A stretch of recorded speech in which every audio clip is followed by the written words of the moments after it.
नमस्कार। हिंदी साहित्य की इस कक्षा में आपका स्वागत, अभिनंदन। हम कवि केशवदास की रामचंद्रिका का व्याख्या खंड पढ़ रहे हैं। उसमें हमने पहले की कक्षाओं में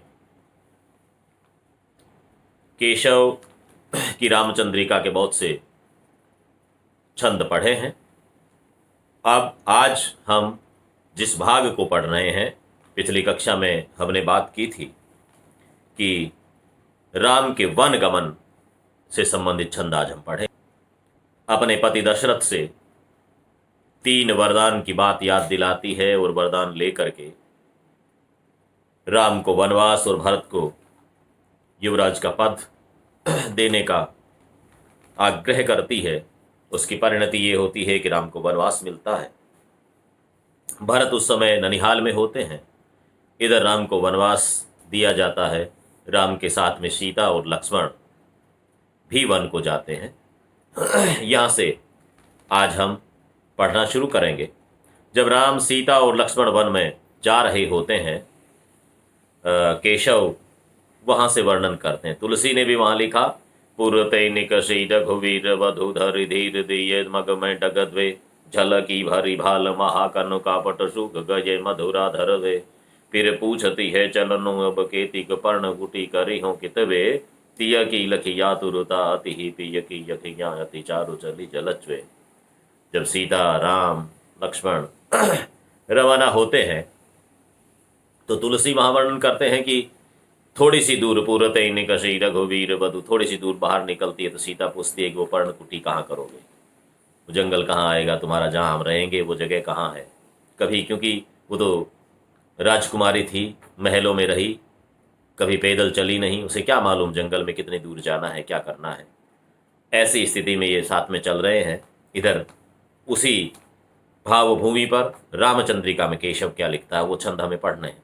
आप सुनिएगा, पहले छंद पढ़ता हूँ, उसके बाद में उसका अर्थ समझें। आपके जो पाठ्यक्रम में लगा है, आप अपनी किताब को भी साथ साथ देखते रहें, क्योंकि साहित्य की कक्षा में टेक्स्ट आपके सामने होना चाहिए, किताब आपके सामने हो, कविता का पाठ आपके सामने हो, तो सरलता रहती है अर्थ को समझने में।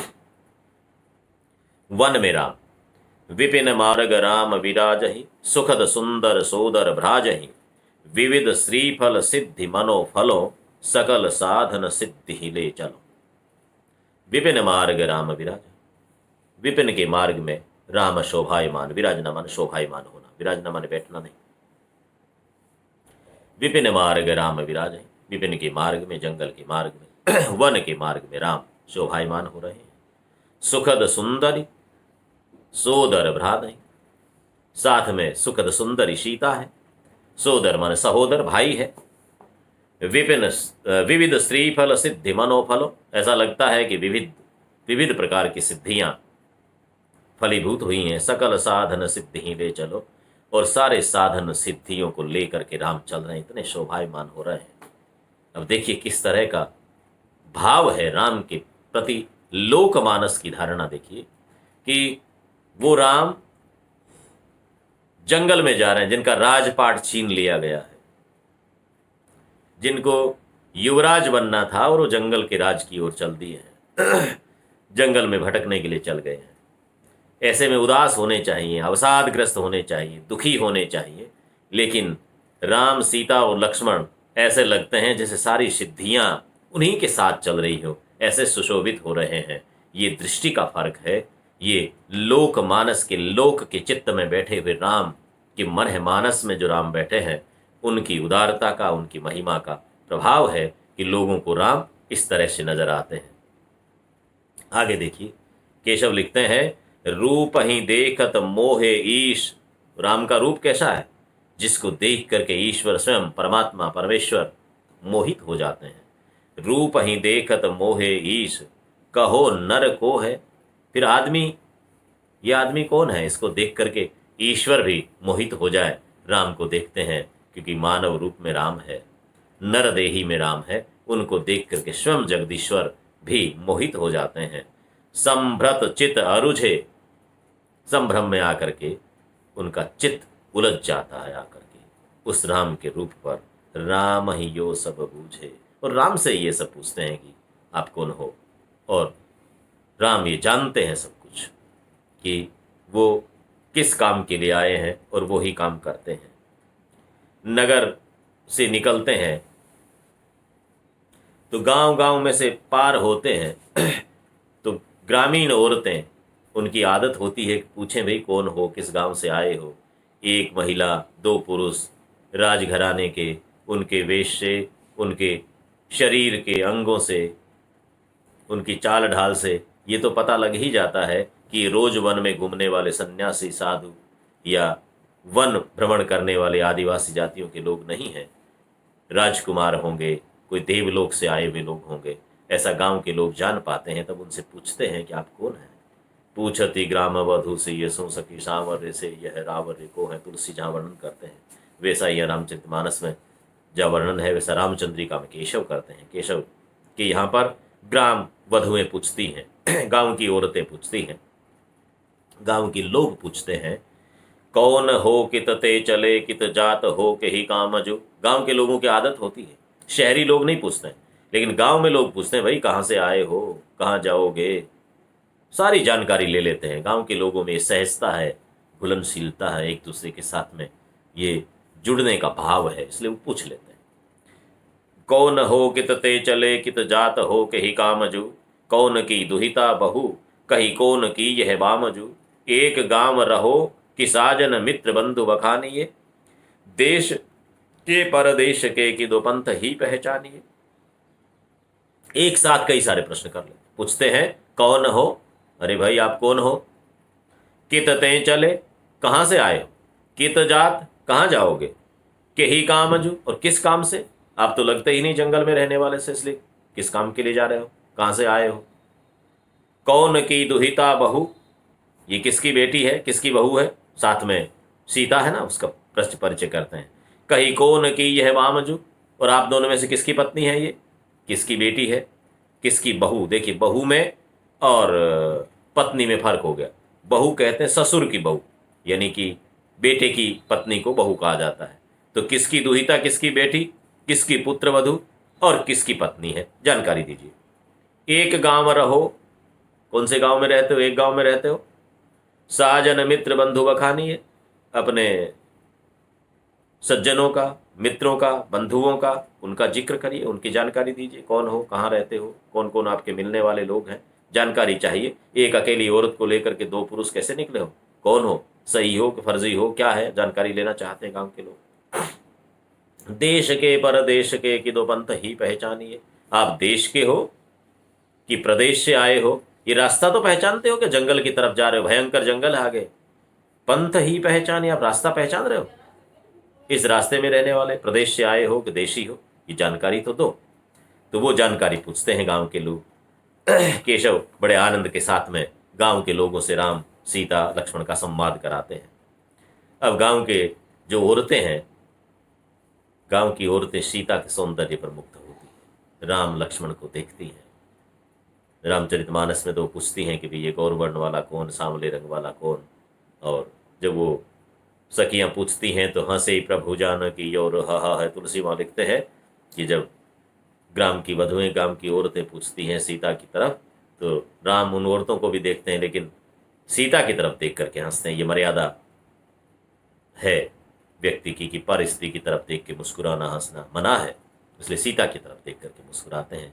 उन भोली भाली गांव की औरतों की बातों पर मुस्कुराना, हंसी आ जाती है राम को, तो मुस्कुराते हैं। तो सीता की तरफ देख करके हंसे प्रभु हंसते हैं। यहाँ पर वर्णन देखें रामचंद्रिका में, रामचंद्रिका में वो औरतें जब बात कर रही हैं, केशव वहाँ लिखता है, औरतें कहती हैं कि भाई सीता का मुंह है वो निर्मल चंद्रमा के समान है, कोई कहती है कमल के समान है। लेकिन केशव वहां पर इन दोनों का खंडन करता है कि न तो सीता का मुंह कमल के समान है, न चंद्रमा के समान है, और तर्क सहित उसकी बात करता है। ये अलंकारवादी आचार्यों की अपनी एक अलग धारा रही है, वो सतर्क पीछे की धारणाओं में अपनी कुछ नवीनता लाते हैं। ये मौलिक उद्भावनाएं उनकी होती है, ऐसे तर्क देते हैं। रामचरितमानस में भी ऐसे तर्क है, अन्य ग्रंथों में भी है, राजस्थानी रामायण में भी इस तरह के तर्क मिलते हैं। तो इसलिए रामचंद्रिका में केशव लिखते हैं।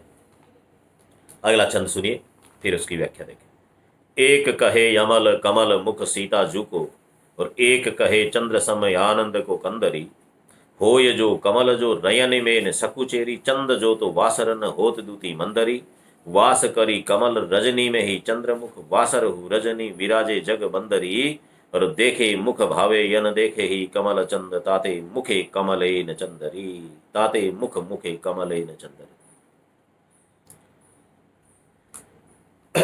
एक कहे अमल कमल मुख सीता जो को, एक औरत कहती है कि सीता का मुंह है वो अमल माने निर्मल, निर्मल कमल के समान है, कोमल है। एक कहे यमल कमल मुख सीता जो को, सीता का मुंह है वो निर्मल कमल के समान है। एक कहे चंद्र सम आनंद को कंदरी, दूसरी कहती है ये चंद्रमा के समान आनंद का पुंज है, आनंद का कंद है ये। तो एक ने कहा सीता का मुंह कमल जैसा निर्मल है, दूसरी कहती है कि चंद्रमा की तरह सुखप्रद है, प्रसन्नता देने वाला है, आनंद देने वाला है। लेकिन अब केशव का तर्क शुरू होता है। केशव कहता है, हो ये जो कमल तो रयनी में न सकुचेरी। यदि ये कमल है, सीता का मुंह यदि कमल है, तो फिर रात को कमल तो मुरझा जाता है, ये तो नहीं मुरझाता, ये तो रात दिन एक सा ही मुस्कुराता रहता है, इसलिए कमल तो नहीं हो सकता। कमल होता तो रात को मुरझाता।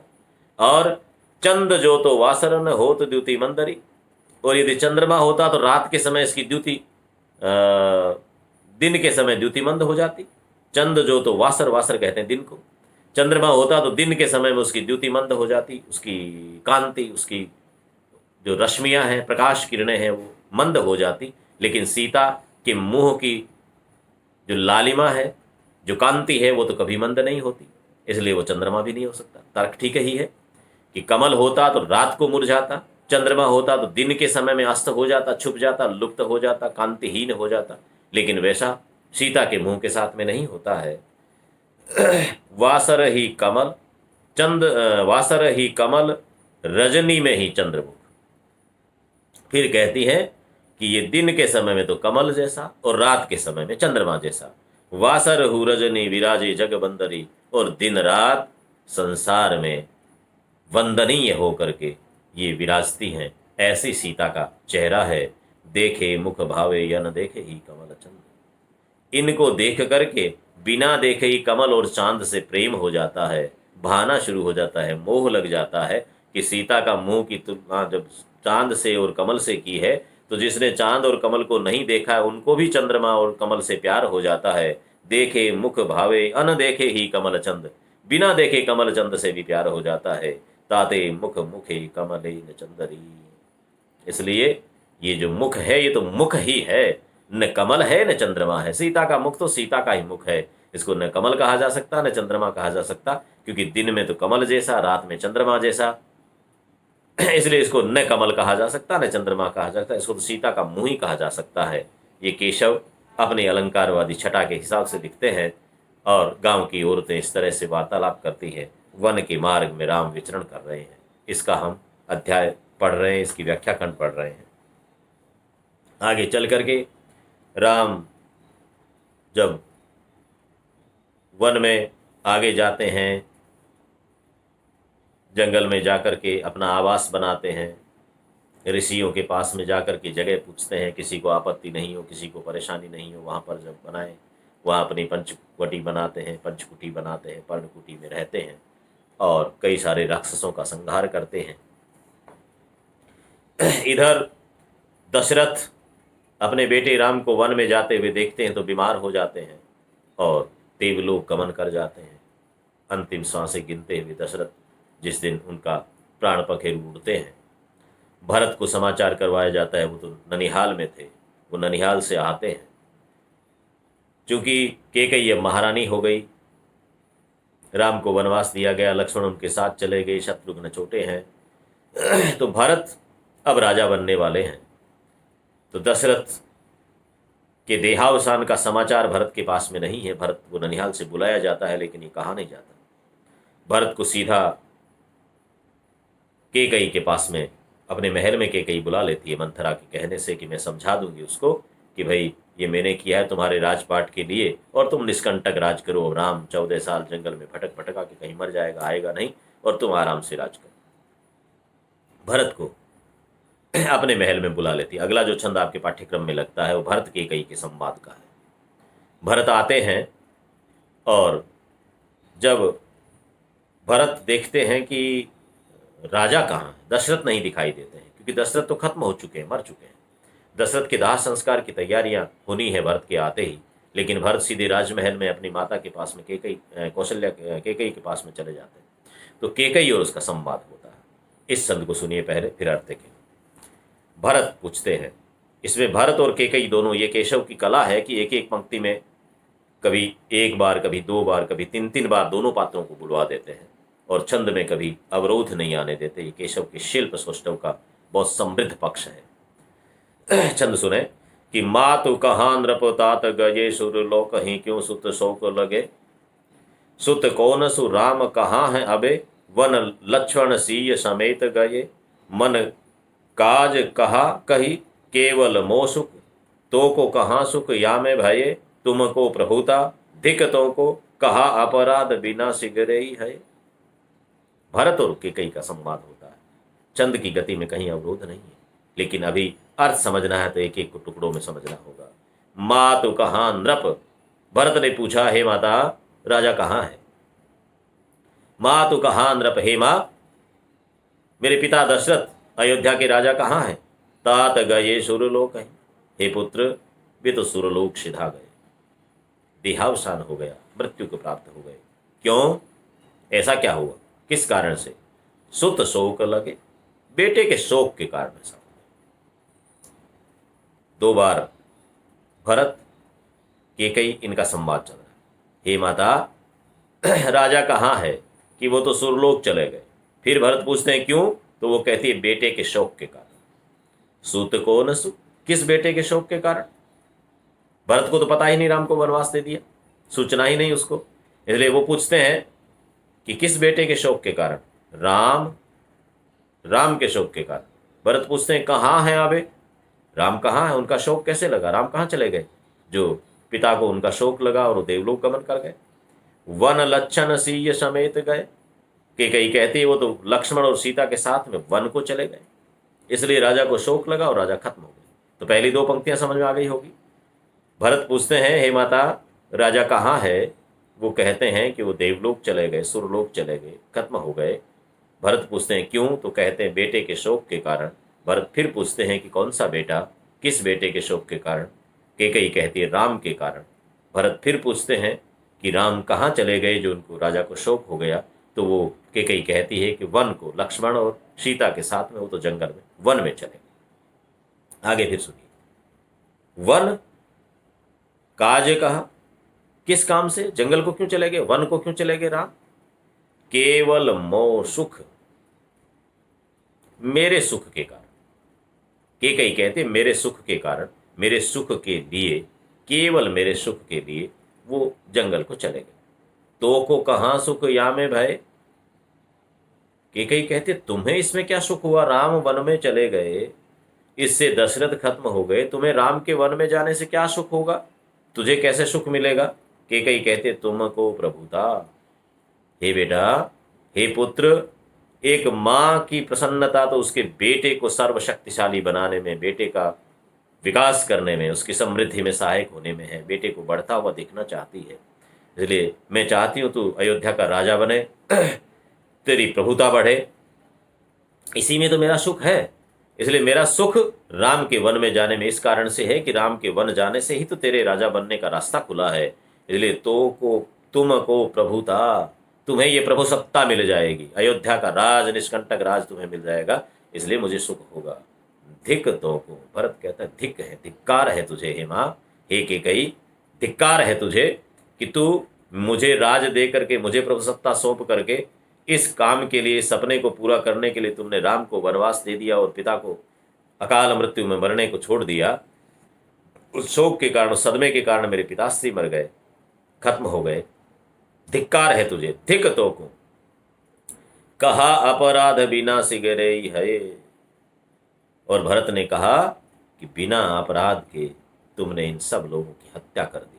तुमने दशरथ को मारा, राम सीता लक्ष्मण को वन में भेज दिया, इन सब लोगों को, और हम सबको तुमने बिना अपराध के मार दिया, क्योंकि हम हत्यारे हो गए। ये सारे हत्या का पाप हम सबको लगेगा। सिगरे ही हये, हये माने हतना, मारना, हत्या करना। तूने बिना अपराध के सबको मार दिया है। भरत और केकई का संवाद होता है। केकई जो सपना लेकर के सोच रही थी कि भरत आते ही बड़े खुश हो जाएंगे, लेकिन भरत तो भरत है। इसलिए भरत जैसा भाई, राम ने भी कहा कि भरत जैसा भाई तो कहीं दुनिया में मिल ही नहीं सकता, मिसाल बन गए। तो भरत ने अपनी माँ केकई से बोलना छोड़ दिया। भरत उसको स्वीकार नहीं करते हैं। भरत कहते हैं तुमने बहुत अन्याय किया, ये बहुत गलत काम किया, और उस दिन से भरत केकई को माँ कहने से नकार देते हैं। तू माँ नहीं हो सकती, तू हत्यारी है, बख्शिणी है। महारानी जरूर कहते हैं लेकिन माँ नहीं कहते हैं। बाद में आगे जाकर के राम के समझाने से फिर से केकई को माँ कहते हैं, लेकिन तब तक के लिए भरत किसी तरह से न तो राज स्वीकार करते हैं और न केकई की बातों पर भरोसा करते हैं। वो दशरथ का दाह संस्कार करके अपने सभासदों को सबको बुलाते हैं, बातचीत करते हैं, और फिर वन में जहाँ राम है वहाँ मिलने जाने के लिए सबसे कहते हैं कि हमें राम से जाके आग्रह करना चाहिए। एक महिला की मति मारी गई कि उसने अपने पति को दबाव में लेकर के इस तरह का वरदान मांग लिया, और राम वन में चले गए। राम को जाना ही नहीं चाहिए था, और राम चले गए तो राम को हम सारे मना करके वापस लाएंगे, और इस अयोध्या के राजकुमार, इस अयोध्या के वो युवराज वो थे तो वो ही राजा बनने के अधिकारी हैं, इसलिए राम ही राज करेंगे। ऐसा कह के भरत अपने मंत्री परिषद को सबको मनाते हैं। अयोध्या में इस तरह की सूचना होती है कि भरत ने राज पद संभालने से मना कर दिया, और भरत राम को मनाने जाएंगे। जो जो राम को मनाने के लिए साथ में चलना चाहे वो भी चले, और ऐसा करके भरत अपने मंत्री परिषद के लोगों के साथ में, माताएं भी कहती हैं वो भी साथ में जाना चाहती हैं, इसलिए वो भी सब जाती हैं, और वन में जहाँ राम है वहाँ पर जाते हैं। ये वाला प्रसंग हम अगली कक्षा में पढ़ेंगे। आज के लिए इतना ही, धन्यवाद।